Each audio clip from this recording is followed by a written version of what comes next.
Welcome to Short Movie Channel. Our movie begins with David and his wife, Amy, as they're driving back from a party at their family's house. Amy appears to have fallen asleep from exhaustion, while David tries to fight off his fatigue to finish the journey and get them home. Suddenly, a raccoon appears in the middle of the road. To avoid hitting it, David swerves off the main road, causing him to lose control of the car. At the last second, he manages to regain control and avoid an accident. Because of what happened, Amy wakes up startled and terrified. When David explains what occurred, she gets upset with him for putting their lives at risk just to save an animal. She also tells him that, before waking up, she was having a nightmare where he was chasing her, trying to kill her. It becomes clear that the relationship between David and his wife is very strained, especially after the death of their child, which led them to decide to separate. Due to the incident, David realizes they've gone off the main road. He claims it's a shortcut, but after driving for a long time without finding the main road or reaching any destination, Amy starts to grow suspicious. Things get worse when David discovers that the car's engine was damaged in the earlier incident. He decides to admit to Amy that they're lost, which upsets her even more. She pulls out a map, and they try to figure out where they are. After some time, they come across an old gas station. It looks abandoned because of the outdated equipment, but they're surprised when a worker emerges from the station and asks why they're there. David explains that they have a problem with the car engine and that they're lost. The worker offers to help fix the car, and he manages to get the engine running again. He also gives them directions to the main road. David thanks him, and they continue on their way. However, after driving for a while, the car breaks down again, leaving them stranded on an isolated road. Amy, feeling scared, suggests they stay in the car and wait for someone to pass by and help. But David rejects the idea, saying it's highly unlikely that anyone would come down such a deserted road. He insists they walk back to the gas station to ask the worker for help again. At first, Amy refuses because of the long distance, but eventually, she agrees when she realizes they have no other option. The two walk back to the gas station, but this time, they find it completely closed, with no workers in sight. David then notices a nearby hotel and decides to go there to ask the owner about the worker. When they enter the hotel, they find the reception area completely empty. Suddenly, they hear loud screaming coming from the lounge. Amy becomes frightened and wants to leave, but David insists on calling out for the hotel manager. The manager eventually comes out of the lounge, looking surprised to see them. When David asks about the screaming, the manager goes back into the lounge, turns off the TV, and explains that he was just watching a movie. David then asks about the gas station worker, and the manager explains that the worker's shift has ended, and they won't be able to reach him until the next day. When David tells the manager that their car has broken down, the manager offers them a room for the night. He even suggests they stay in a full suite for the price of a standard room. At that moment, David felt the offer was very suitable, especially since he had been driving for a long time and needed some rest. So, he agreed to it. The manager introduced himself as Mason, and then took David and Amy to the suite where they would be staying. When they entered the room, they were surprised to find it very old and full of insects everywhere. At that point, David tried to justify the situation, telling Amy that the room's price was very low compared to its size, and since there weren't many guests at the hotel, the management didn't pay much attention to it. The two sat down to talk, and Amy said they should have informed their families about the divorce. But David responded, saying it would have ruined the event they were attending, so they had to delay the discussion. Amy became frustrated and began crying, but she refused to share her feelings with David, which made him upset because she didn't even want to share her pain with him. Their conversation was interrupted by the sound of the room's phone ringing. When Amy answered, no one was on the other end. At the same moment, they heard a loud knocking sound at the door. David got up to open it but found no one outside. The phone rang again, and this time, the knocking on the door grew louder. They also heard banging on the door that connected their room to the one next door. David began to think that the people in the next room were the ones causing the disturbance. He left the room and knocked on their door to confront them, but there was no response. He then went to Mason to complain, telling him that the guests in the neighboring room were disturbing them.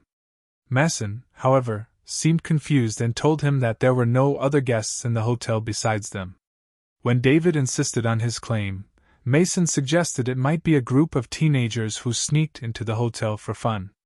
Mason told David he would check the room himself, and David suggested taking a weapon from those hanging in the lobby to protect himself in case anyone was armed.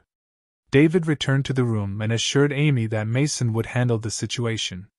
However, Amy was still very anxious and asked David if they could return to the car and wait until the gas station opened. David refused, saying he needed to rest to continue driving. David then turned on the video player in the room. The first video he watched was a horror film showing a group of masked individuals torturing two people in a brutal manner. He stopped the tape and played another film, only to find it similar to the first one, featuring masked individuals torturing and killing girls. This time, David was shocked to discover that the room in the video was the same room they were currently staying in. When he called Amy to watch the video, she was horrified to realize the same truth. David began inspecting the room and discovered several hidden cameras. At that moment, he became certain of his suspicions and realized a major disaster was about to happen. Suddenly, the electricity went out. David understood that Mason had found out they discovered the cameras. David rushed to find an exit to escape the room, but he discovered that the bathroom window was nailed shut. He decided they would escape through the room's door, run as fast as they could, and hide in the forest. Once they step out of the room, they find themselves surrounded by masked individuals everywhere. Because of this, they run back to the room as quickly as possible. David stands behind the door to prevent the masked intruders from entering, while Amy notices one of them standing by the window. She gets scared and steps back from opening it. At that moment, the knocking on the door suddenly stops. David convinces Amy that he's going out to call the police from a payphone to ask for help. He tells her about the strange people chasing them at the hotel and their intent to kill them. However, David is shocked when the person on the phone knows his name. Before he can process what just happened, a car comes speeding toward him, smashing into the phone booth. David runs as fast as he can and barely makes it back to the room just in time to avoid being killed. He tells Amy that the gang controls everything in the town, even rerouting police phone lines to their own system. David starts searching the room for any kind of weapon to protect them, but after losing hope, he breaks the mirror and takes a shard to defend himself.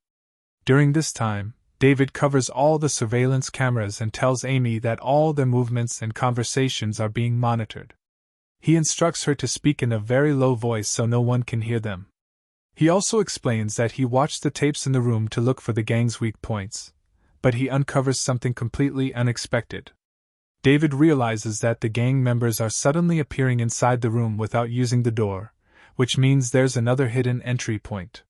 He searches the room until he finds a secret door in the bathroom floor. At that moment, they hear the sound of a car approaching the hotel. They see a driver getting out, and at first, David is skeptical and afraid the driver might be part of the gang. However, after observing his appearance, David feels he looks like an ordinary person. They call out to him and ask for help. Just then, two masked individuals appear behind the driver. David and Amy try to warn him, but they're shocked when Mason shows up holding videotapes. Mason hands the tapes to the driver and tells him that the people in the room are the new victims. At this point, they realize the driver is also part of the gang and that he wasn't going to help them. David decides they need to escape the room as quickly as possible. He takes Amy, and they descend through the secret door in the bathroom, only to find themselves in a dark, terrifying underground tunnel. David and Amy carefully navigate the tunnel, but when they encounter a large group of rats, David urges Amy to stay calm and keep quiet no matter what. Amy manages to keep herself composed and continues moving forward despite the overwhelming fear. Eventually, they come across another door in the tunnel. When they open it, they're shocked to find themselves inside the hotel's break room, which Mason has converted into a surveillance hub for monitoring all the rooms in the hotel. Amy notices a working phone and quickly calls the police to ask for help. However, before she can tell them their location, they hear footsteps approaching the room. They retreat back into the tunnel. When Mason enters the room and realizes they escaped through the tunnel, he becomes furious and cuts the phone line.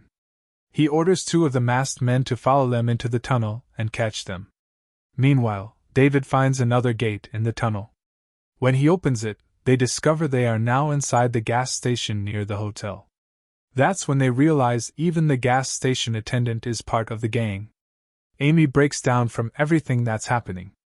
David tries to comfort her, assuring her that once they survive this nightmare, he will fix their lives, and they won't get divorced. Amy agrees with his decision and wishes for them to escape the hotel alive so they can continue their lives together. At that moment, David and Amy see a police officer heading toward the motel. This time, David is certain that the officer must be part of the gang. Despite Amy's attempts to convince him that the officer may have tracked her location through her call and come to rescue them, David remains unconvinced. His reasoning is that when he first called the police, one of the gang members answered. Meanwhile, the officer turns out to be a genuine cop. He arrives at the motel after tracing Amy's distress call. Mason lies to the officer, claiming there are no guests at the motel, but the officer insists on searching the rooms. Mason reluctantly hands over the keys, and when the officer opens one of the rooms, he's shocked to find it in total disarray. Inside, he discovers tapes showing murders and torture that occurred in the very same room. Terrified, the officer rushes out. When David and Amy see how frightened the officer is, they are convinced he is a real cop and not part of the gang. They quickly run to him, and he lets them into his car to escape. But at that moment, they realize the car is broken down. When the officer steps out to investigate the problem, a masked man appears from behind and kills him. David and Amy immediately run back into the room. This time, David decides to face the gang and eliminate them rather than continue running, as he believes it's the only way to ensure their safety. However, he wants to protect Amy first. He breaks the bathroom window, rips a piece of her clothing to use as a signal, and helps her climb onto the ceiling above the room to hide. He warns her to stay silent and not come down until she sees him again. He tells her he's heading to the motel lobby to retrieve some weapons to fight the gang. Before leaving, he confesses his love for her and promises he won't abandon her. The moment David opens the door, he is confronted by one of the masked men, who knocks him to the ground. Mason appears holding a camera and starts filming the events. Meanwhile, Amy watches everything unfold, completely devastated over losing her husband. As dawn breaks, Amy regains consciousness and finds herself still on the ceiling. She climbs down quietly and tries to leave the room. When she steps outside, she finds David's lifeless body in front of her. She approaches him in tears, but suddenly, one of the masked men appears. Amy runs as fast as she can and gets into Mason's car, starts it, and tries to escape. However, the masked man manages to climb into the car through the sunroof, causing her to lose control. The car crashes into the motel, killing another masked man in the process. With this, Amy has now eliminated 2 of them. Amy quickly gets out of the car and runs to the motel lobby, looking for any weapons. At that moment, Mason sneaks up behind her, attacks her, and tries to strangle her. She escapes and searches desperately for the weapon she had dropped earlier. At the very last moment, before Mason reaches her, Amy grabs the weapon and kills him, finally ending the nightmare. Exhausted and emotionally shattered, Amy realizes she has survived a horrific night but lost her husband. As she approaches David to say goodbye one last time before leaving, she notices a faint breath. This gives her hope that their lives might still turn around. She quickly calls the police, provides their location, and sits beside David, waiting for help to arrive. And that's how our movie ends today. We hope you enjoyed the story. Don't forget to give us a like and subscribe to the channel if you liked the video.